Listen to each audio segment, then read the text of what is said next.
this. No. Where are you gonna go? Now. Every single episode, I am starting to dislike Nicole more and more and more.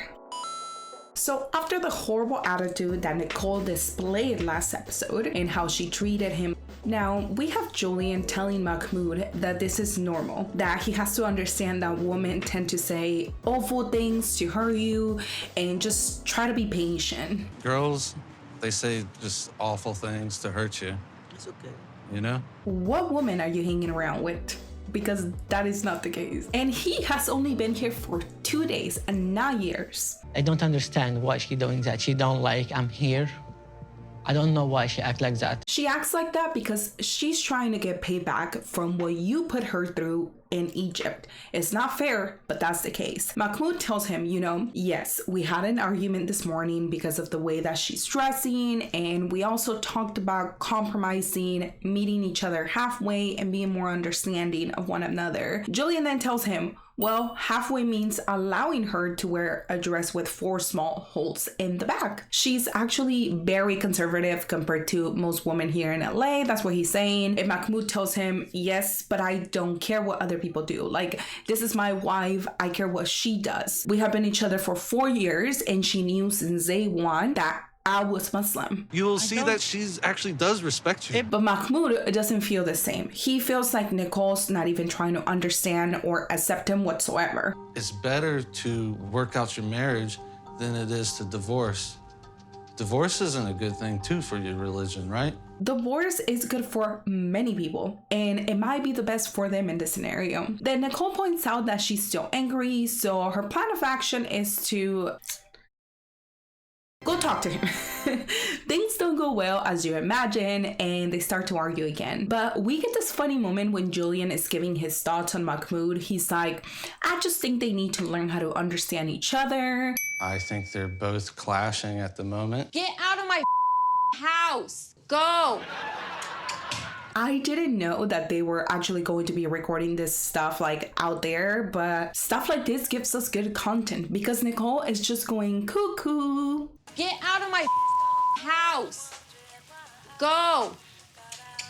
We are all a Julian. This fight is so childish. Just listen to this line. Of course I said that, but do I mean it? No, stop. Nicole is kicking him out, but at the same time, she's trying to make him stay. She's like, calm down, leave, calm down, leave. Julian, tie him to the bed. Julian, come on. Please, help, please. So Julian comes over and he's like, hey man, no, you can't leave. What do you mean he can't leave, Julian? And now him and Nicole are holding him back. Let me Please go. stop. Please let me go. Mahmoud? Don't touch me. Hey, Like the way that I would have thrown some punches if I was Mahmoud. It is very sad to watch because Nicole is being aggressive but doesn't want him to leave at the same time. Like, come on now, girl. You think that makes him want to stay? It's not like he can start swinging either. What is he going to do? Eventually, he finally manages to go outside and disappears into the night. But now let's get some sunshine back with Emily and Kobe. They're relaxing after the disaster that we witnessed at the game. I'm glad that, I actually played a little bit with my guys. Oh, it was fun. So basically, Emily tells him, your friends have a lot of doubts and basically they don't think that you'll be happy with me in the long run. Kobe is like, what did you ask him for him to say that? And she's like, well, you told me that they had problems with me and we are married, we have kids, we have been together for years, and I just don't want them coming to our wedding if they have doubts about our relationship. I don't want someone at the wedding who doesn't want you to be married to me. Kobe is like, what?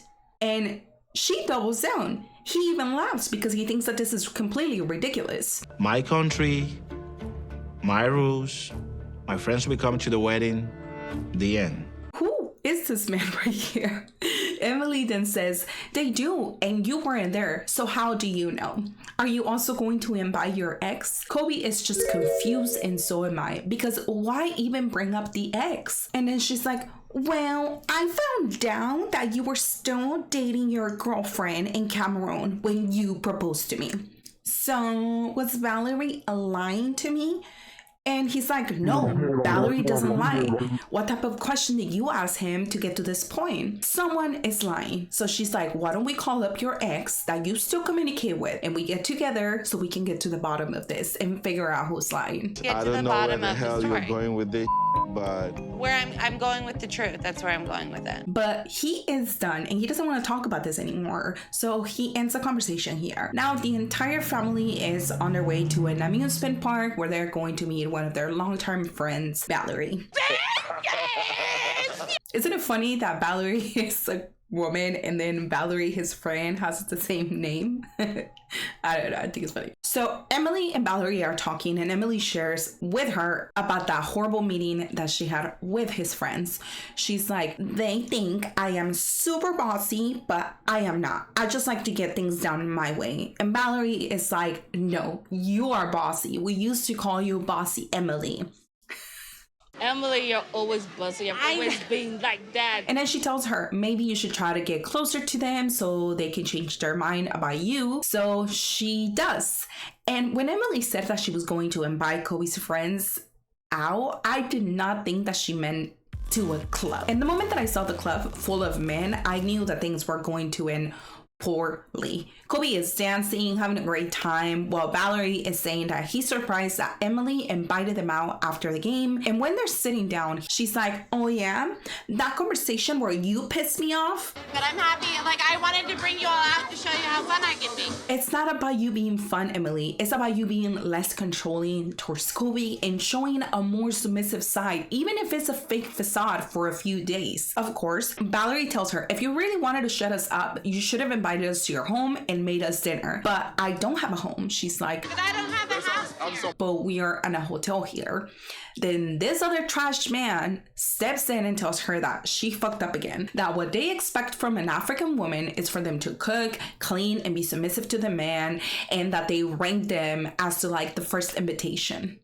Okay. I want Emily to understand our ways so that she can function in our style in Africa. And here's the thing, she is not African. She is an American woman. Kobe finally intervenes and tells them, can we just have fun? Like, please just have fun. We only have limited amount of time and I just want to enjoy this moment. Whatever Kobe said just gave Emily a huge push to just go after Valerie, and she started going off on him. Like, you hurt my feelings. I'm talking 1 minute. You hurt my feelings. You say you're bossy. And she gets pissed because he interrupted her many times. Emily gets so mad that she storms off. Okay, I'm done talking. One thing that did piss me off is that Valerie kept talking over Emily many times, and at no point did Kobe defended her. And that's just, I don't like that. I feel like you should always defend your partner, at least in situations like this one. I do feel like she should have been defended by Kobe and he didn't step up in that scenario.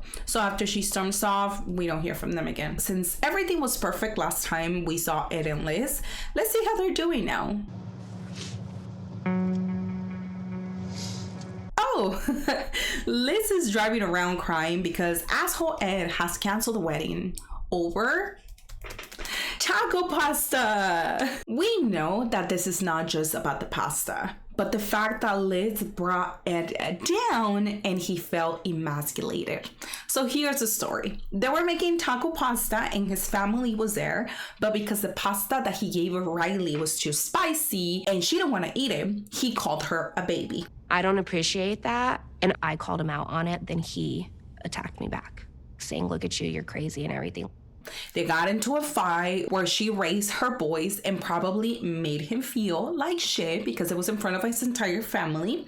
And then the next day, she wakes up and Ed is nowhere to be seen because he went to his sister's. Here I am dying inside right now, waiting to have a conversation with him. And he didn't even tell Liz that he has called off the wedding. You know who told Liz? Her wedding planner. He's the one that called her up and was like, oh, I'm so sorry that your wedding has been canceled. What do you mean my wedding has been canceled? Yeah, your wedding has been canceled. Your husband did it. Well, your soon-to-be husband. What a coward. A weakling. So yes, what a weak link. You are the weakest link. Goodbye. that he can't even tell her face to face that he doesn't want to marry her anymore. Since we are trying to be a little impartial here, let's hear Ed's side of the story. Was just coming unglued in front of my sister. He's sharing with his sister how embarrassed he is because Liz was screaming at him and saying all these things at him, and she did it in front of everyone. The problems that Liz is escalating. Such a dumb fight. We all know that this is not about pasta. There's deeper issues within them that are preventing them from being in a relationship. Let's just move on, and hopefully God will give me another chance. His sister, after he says this, is like, I really believe that they are just not meant to be together. I really hope that he finds himself a born-again Christian. Where did this even come from? I didn't even know that Ed was religious or that he was Christian whatsoever. I always get upset when people try to use religion to justify shitty behaviors. Like, now that things are not going well, you're gonna protect yourself in this mantle of religion? Come on, Ed. Come on. You think it was very godly of you, very proper of you to dump Liz without even telling her and running away? I know if I continue down this path and marry her, Liz, I'm going to be miserable for the rest of my life. And I don't want to be divorced. I think that when you're getting into multiple relationships and they keep failing and just going down, maybe you're the one with the problem, not the other person. He's telling his sister that he already called the owner for the wedding venue and that he was able to get his deposit back. And when she's like, how did Liz reacted? Well, he hasn't told her. But don't worry, because he's sending her a message so they can meet in a neutral spot so they can talk about this, and then he can break up with her for the 15th time.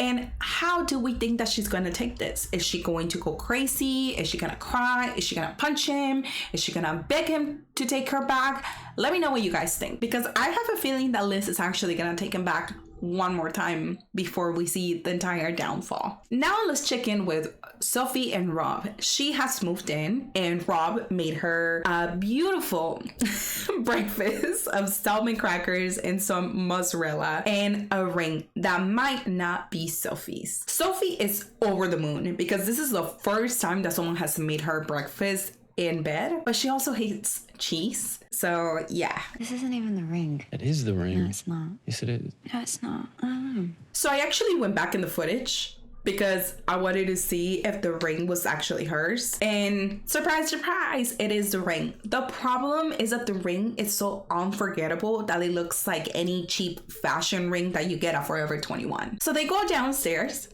and he's like, do you remember the name of your baby, Sophie? It's actually moving. I mean, it is alive. Of course, it is alive, Sophie. What were you expecting? Rob really wants Sophie to bond with his babies, which means touching the spiders. I'm going to touch it. Try to just get the confidence to go in there, touch it. Touch her bottom. Okay, so I'm freaking out. Okay, I'm gonna touch it. But I totally get her because even though I'm not afraid of spiders, I don't really want to touch them. Fun little fact, because I have plants in my home, I usually have many little critters crawling around them. And as long as they're safe to my plants, I let them be because they usually kill all the pests that come with plants. So now Sophie's off to meet Kay and she's very interested in knowing if her and Rob have had sex. But it turns out that they haven't had sex in 6 months. You guys are newlyweds. You and Rob haven't had sex in 6 months? No, we haven't had sex in 6 months. We've only been married like a year. And before this, they didn't do it that often. And when they did, he needed Sophie to dress up. Honestly, I think that it might be his corn addiction, which Sophie has mentioned in the past. Now, Kate thinks that this might be the fact that he has an issue down there. A completely unnecessary comment, in my opinion. There's no reason why you should be shaming someone in regards to that, especially on TV. Like, everyone's gonna watch this. Millions of families suffer every year. Okay, on my wedding day, my mom was like, it's really important that you consummate the marriage or it's gonna fail. Now, Sophie thinks that it's actually the bad luck that they have because since she didn't consummate her marriage the night that they got married, now she has all of this bad luck. People have the funniest ideas as to what's causing their problems. We find out more of Sophie's history having hooked up with a woman in the past which I would say will be considered her lying to Rob again. I've been with women like sexually, never like emotionally. Like I've never been on a date with a woman. But someone can make the argument that she just wasn't clear. You know, you asked if I ever dated a woman, not if I ever hooked up with one. Have you ever thought about going to therapy? I would rather him do it. You need to do it too. Kate recommends therapy. Here's where I would insert my sponsorship if I had one, because I think it's good stuff, which is what her friend says for her as well. But Sophie doesn't like the idea of it and explains why. It just sounds horrible to me having to talk about my feelings to someone I don't know. I'm sure we all heard this, and I'm not saying it's what you have to believe, but sex and finances are two of the most important things of keeping a relationship healthy. So this is just the eye of the storm, to say the least. Now, let's talk about Tae and Patrick. You didn't ask him for a blessing before. One of the biggest problems is that Tae's dad wants Patrick to ask him for her hand, even though they are already married. And he has already asked for her hand once, and he said no. You made the problems for us. Don't. And now I gotta fix them. And that is the truth. Thais was the one that lied about the real reasons why she was coming to the US and then forced Patrick to keep the secret. So now they arrived to Brazil and they're arguing about who's gonna drive, who's gonna drive, who's gonna drive. Eventually, Patrick ends up driving, and as they're driving around, Thais is just like, stop it! No! Drive this way! Go that way! No, stop, stop, stop, stop, stop! And I was like, okay, we're fine. We are all okay. While they're in the car, Thais is also talking to her dad, and her dad calls Patrick a bastard. Oi, Carlos. Patrick falou oi pra você. Hey. And you can tell that Patrick's not happy because he can understand what they're saying, but she doesn't even defend him. She just lets it happen. They had already agreed that the first day they were going to spend it alone, and she had told her dad that they couldn't go to his house. Patrick and I decided to stay alone tonight. But Patrick decided not to listen and chose to let his dad come. So now they're upset at that. Another new couple, Alexei and Lauren. A quick little recap, they met on a trip where Lauren just wanted to have a little vacation fling with Alexei, but she ended up falling in love with him, and now they are here with 3 little babies and living happily ever after, or are they? Alexei's dad has been living with them, and he's going to be staying with them a little longer because it turns out that Lauren is getting a natural mommy makeover where she's going to get a lipo, a tummy tuck, a chin lift. I don't want to put anything foreign in my body.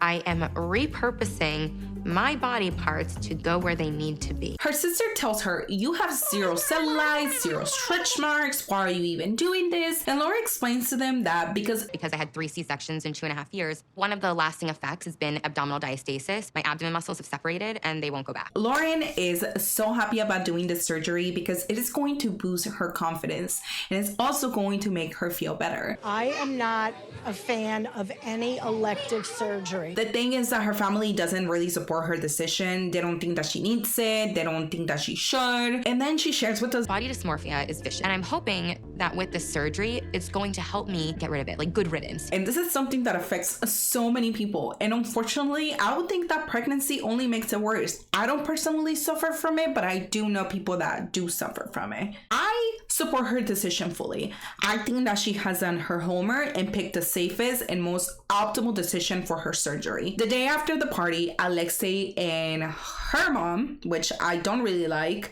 are sitting in a lab trying to find ways to make her change her mind. Alexei shares with us that, you know, he's trying to find ways to sabotage this entire surgery thing, and the mom too. Both of them are literally trying to team up together to sabotage this thing. And keep in mind that these two have a history of not really getting along, especially within the last years, because Alexei was trying to move to Israel with Lauren, and they weren't allowing them to do that because they didn't think that they were capable of doing this by themselves. Even though here in the 90-Day Fiancé world, we have seen that cosmetic surgeries have a tendency of escalating, maybe Lauren's won't be like that. Maybe she's the one that only does it, you know, a little bit and stops there. To go for a 5-hour surgery, I mean, it's dangerous, and this recovery process, you know. I am sure that Alexei is worried about his wife, but when he says things like, I'm gonna try to sabotage her decision, it just comes off rude and disrespectful towards his wife's intelligence. Knowing Lauren, she informed herself before signing up for a 5-hour surgery that is going to alter her body. I personally want to get cosmetic surgery later on my life because I had 2 babies, I had 2 C-sections, and they really did mess up my body. And yes, I know I can work out and I know I can change my diet, and I have many times, but there are still parts of my body that I am not comfortable with, and that I know that if I do get a surgery, I am going to be happy. And I'm probably going to do the same thing that Lauren's going to do. I'm going to do like everything, repurpose parts of my body that are not pleasing to look at least in my eyes. But now let's lighten things up just a little bit of a preview for next week. Jasmine is going to be making a wish of having her kids here. I am tired of that storyline, to be honest with you guys. Patrick's dad is going to take advantage of his son again for labor purposes, since he doesn't see it. Alexei is just realizing how serious the situation is, ?